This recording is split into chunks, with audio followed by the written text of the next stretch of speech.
The first race was the quote new package. And I say quote because it's technically not the new package. It's without a few things. The aero ducts are not on the cars for the Atlanta race. However, we can kind of grade this package because this one will actually be run in a few races this season. I believe Pocono, Darlington, and I think Homestead are going to be run with this package. So it actually will be run a little bit later on in the season for a few more races.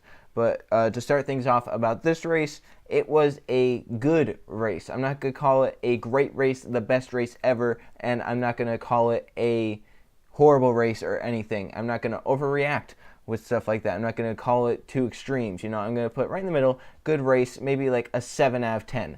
It's not the best race I've ever seen, but it wasn't a horrible race by any means. To recap the race, it started out very, very slow. The first two stages were almost like torture.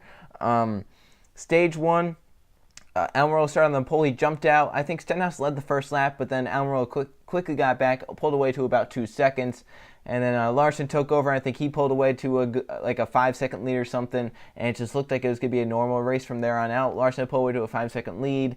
Kurt Busch, who was in fourth place, was 11 seconds back. Larson won stage one, and then stage two kind of turned a little bit. Larson never did get as big of leads. There was some green flag pit stops in the middle, which definitely shook it up a little. But Larson's car went away on him later in the run. He got really loose. Somehow saved the car. It looked like he was about to spin out. And Harvick ended up getting by, and Harvick ended up winning stage two, who was one of the many picks to win the race.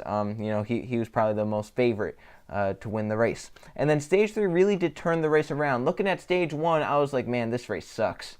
This aero package is not that great for this track. They really haven't improved on the Atlanta race. I was actually comparing it to like the 2018 race. I was like, they haven't really done anything. They haven't improved the racing, and they haven't hurt it either. They've kind of just kept it how it was. They just made it slower. And so stage three, though, definitely did change it and reminded me a lot more of the 2016 race. Now, I'll make that point a little bit later on. But stage three, we had, it's a longer run, so obviously there's some green flag pit stops. Kyle Busch ended up spinning around. He also missed pit road at one point during the race, which I thought was kind of crazy.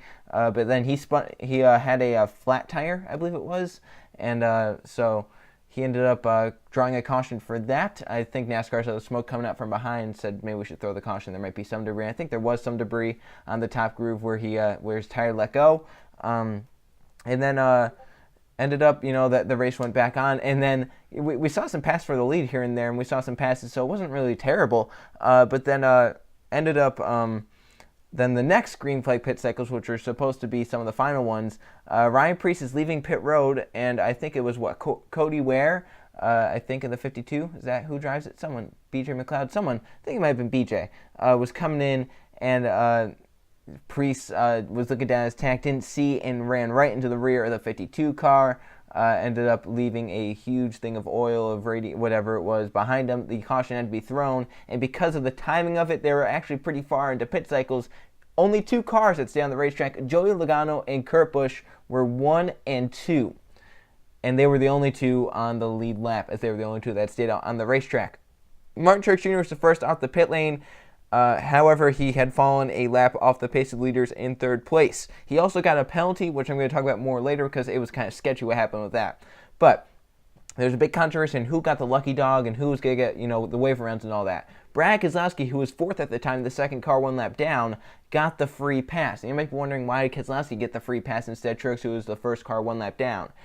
And that goes into what the rulebook says in terms of who gets the lucky dog, who gets the free pass. It says, at the moment of caution, whoever is the first car one lap down gets the free pass. At the moment of caution, Martin Truex Jr. was on the lead lap. Keselowski was 1 lap down. By the time they exited pit road, Truex did not beat Logano off, so he therefore fell a lap down but got in line with Brad Keselowski. So the 19 was actually on the lead lap when the yellow flew. Brad Keselowski was in fourth place, 1 lap down. He gets the lucky dog. Truex with the penalty.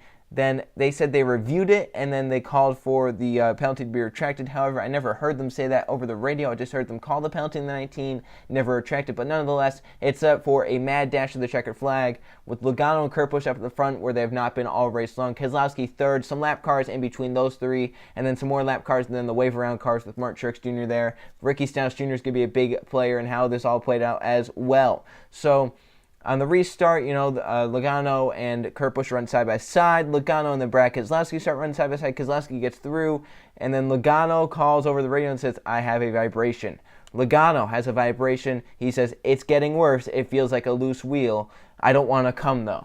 And then a little bit later on, Todd Gordon, his crew chief, asks him, "How's the tire? Has it gotten any better? Is it any worse?" Logano says, "It's getting worse. I would call about a 4 or 5 now." Todd Gordon had originally said, "If it gets to a 5, we should probably pit." Logano goes, "It's about 4 to a 5 now, but I don't want to pit. I'm running him down." He was actually running Brad Keselowski down with the loose wheel.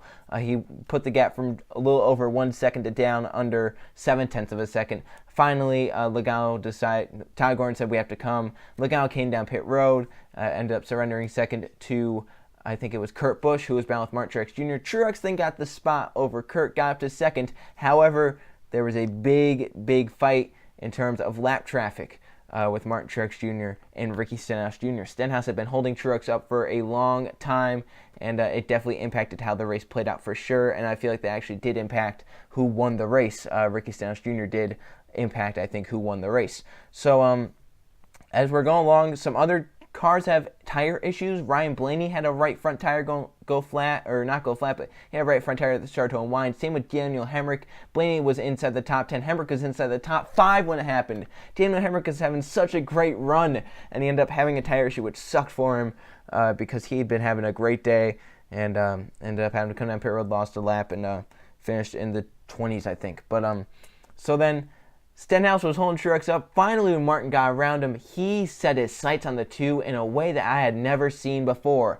He ran the 2 down from 2 seconds back and got in his back bumper within the final 10 laps. It was insane. I mean, he was catching the guy at 6/10 a lap.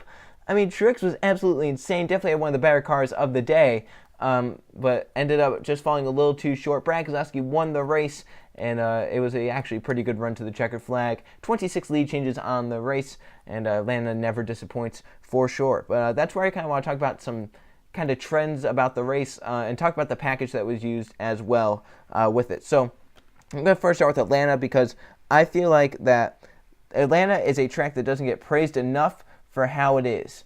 Now that there is a huge split in the fan base among everyone of should Atlanta be repaved or should Atlanta, keep its surface until it needs to absolutely be repaved. I am one that is for not repaving the track until the surface starts coming up. And the reason for that is one of the last racetracks on the schedule right now where the drivers have to actually drive it and where you have to know how to save tires and all that. There are other tracks like Auto Club, like Homestead, like Darlington that, do that pretty well. But Atlanta is one of those tracks where it's just eats the tires up and it produces comers and goers, which is why I'm not too surprised that we saw the amount of lead changes we saw during this race, because I feel like it just does that. Atlanta's just one of those tracks where it can perform, it can put on a good race. Obviously, 2017 sucked. 2018, I feel like, was worse than this one, but it also isn't as bad as some people make it out to be. 2018 did have 24 lead changes. Some of those were under green flag pit stops, but otherwise there was some strategy around that race as well. The best car won, but honestly, I feel like it wasn't that bad of a race. But it kind of leads me to this point of they moved Atlanta to the second race of the season in 2015, which was a huge mistake, by the way. Since 2015, when they moved to the second race of the season, we've now only had 2 races where the sun has been shining down on the racetrack with some warmer temperatures. 2016 and 2019. 2015, 2017, 2018 either had rain, cloudiness, you name it. I mean, horrible forecasts for those 3 races. Of those 5 that have been run in the second race of the season, 2016 is probably the best of those. 28 lead changes, tons of racing throughout the field, some strategy at the end. It had sun during that race. This race was also pretty good. It had sun during the race. I'm not, I'm just saying. I feel like Atlanta performs well under its nickname, Hotlanta. If it's warm and we race at Atlanta, I feel like 9 out of 10 times that race is going to be just as good as any other race, and maybe a better 1.5 miler. It's just a trend, and I feel like it's like that with a lot of tracks. We saw at Chicago and Las Vegas last season. They got put to warmer temperatures, and look what happened with them. But so I just feel like Atlanta got lucky this season with how it was. It got, warmer, and I feel like it actually did help the racing, even though the package seems to be set for tracks with more grip and where it's like cloudy or under the lights or whatever. I feel like Atlanta just gets away with it. It has comers and goers because you have to save your tires, you have to save your stuff throughout the race. Now about the package. This is the first type of race, I guess you could say, with this package, although Las Vegas will be the real test with the Aero Ducks next week. But so for this race, I have to say there are a few things that I have to take away from it. I feel like passing was extremely hard and a little bit harder than it was maybe even last season. I feel like the dirty air that these cars produced was more than it has been in the past. Even though we've always talked about dirty air and how bad it is, I feel like with that gigantic spoiler on the rear of the car, it affects the air behind. I feel like it makes passing a little harder on the guy that is behind. I feel like that really does hurt, that huge spoiler on the back. I feel like that dirty air, it's worse than it has been the past few years, even though dirty air has been very, very prevalent the past 3-4 years under a package with a smaller spoiler. I also didn't like how the lap cars were like, they just seemed like they turned the whole outcome of the race. It seemed like the leaders just couldn't get by them. So many times throughout the race, the leader would catch the lap traffic and they would get halted in it, and their lead would be gone. Then finally, when they got around, they pulled away, and then it got put back down again because of lap traffic. I feel like lap traffic was horrible. It was hard to get by them, and when you got side by side, you were so much slower. I didn't like that. I feel like lap traffic shouldn't have that big of an impact. It's like a NASCAR Racing 2003 season race out there. It was kind of crazy. But I also, back to like the hard to pass thing, Kyle Larson was what I would say the class of the field. He led over 100 laps, almost 150 laps, something like that. He got put back to 18th or something after a penalty, and he never rebounded. I don't think he ever saw the top 10 again. And that's just not good. I feel like under a package like we saw last season, drivers would have actually been able to kind of come through the field. But I feel like this package, so dependent on the draft, so dependent on being behind a guy in the straightaways and then getting out of his wake in the corners, I feel like it's just it just wasn't good. I felt like Larson had a horrible time coming back up to the front. So I just feel like it was just hard to get through traffic, harder than it has been in years past. The restarts were crazy because the cars are so planted to the ground, so glued to the ground, that it's hard to really make a mistake and spin out and stuff like that. Otherwise, it was a good race. We'll just have to see how the package actually goes. It wasn't the best race ever. It wasn't the worst race ever. It was like a 7 out of 10 race, a pretty good race. It could have been better. It could have been a lot worse.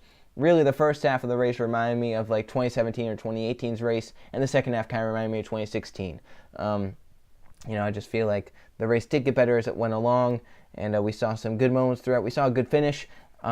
So, yeah, I can't really say anything about the package yet. I've said I'm going to reserve judgment until about Texas, and then maybe we'll actually see. But in my mind, there are some tracks that's just not going to make better. Texas and Kentucky are long past helpable at this point with their newly repaved stuff and whatever.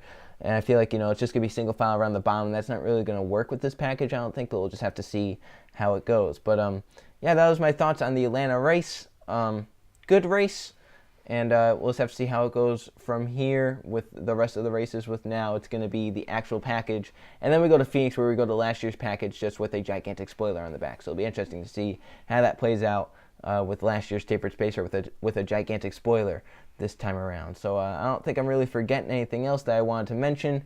I feel like I covered all the points. It was hard to pass in traffic, and I didn't really like that. I feel like Kyle Larson, if he had used last year's package, he maybe could have actually made up the ground faster and maybe gotten back up to the lead. Truex actually did say about how the guy in second had a really, really huge disadvantage, which is something we've had in so much time. But that's just dirty air. It's always going to be around. You're never going to get rid of dirty air. It's going to be around no matter what package you use. I feel like this package does make it a little worse with a gigantic spoiler. It just helps create runs, but once you get to the guy, you can't really pass. And that's another thing where it's like they're all kind of running closer together, but I don't think closer together really means better racing. It's like the illusion of better racing that, hey, instead of like a 5-second lead, here's a 2-second lead. It's closer. Is it really better? That's yet to be, that's still left to be talked about and debated about over the next few races with this package. So that's my thoughts on the 2019 Cup Atlanta race. So I think that was just typical Atlanta, sliding around. It was under the sun, which made it a lot better. It's hotter. So I just feel like that's actually what made it better. I'll thank you guys for watching. I'll see you guys for the next video.